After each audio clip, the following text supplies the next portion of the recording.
사도광산의 유네스코 세계유산 등재 과정에서 조선인 동원의 강제성 표현이 빠진 것과 관련해 일본의 한 유명 극우 정치인이 한일 문제 근간을 해결하는 중요한 축이 될 것이라며 극찬을 했습니다.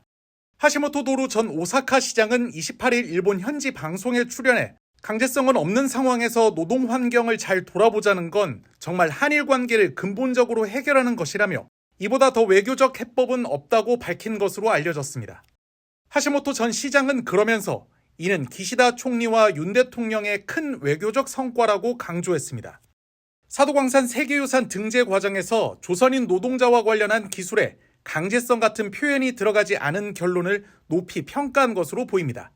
하시모토 전 시장은 과거 전쟁 당시 위안부가 필요했다는 망언으로 무리를 빚는 등 극우 성향의 정치인으로 평가됩니다. 일본 정부는 사도광산 등재를 앞두고 조선인 노동자 관련 내용이 포함된 전체 역사를 보여주겠다는 조치를 취했고 우리 정부가 여기에 동의한 것으로 알려졌는데 막상 현장에 설치된 전시물엔 강제성 관련 표현이 없는 것으로 드러나 논란이 일고 있습니다. 사도광산 현지 전시실에는 조선인 강제노동과 관련해 모집, 관, 알선, 징용 같은 표현이 있지만 강제 연행이나 강제 동원 등 강제성이 포함된 용어는 쓰이지 않았습니다.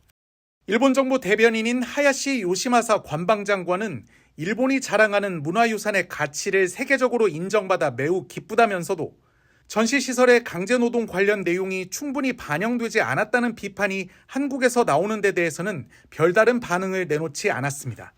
이와 관련해 일본 요미우리 신문은 한일 정부가 한반도 출신 노동자에 관한 상설 전시를 강제노동 문구를 사용하지 않고 진행하는 것으로 사전에 의견을 모았다고 재차 보도했으나 외교부는 전혀 사실무근이라고 밝혔습니다.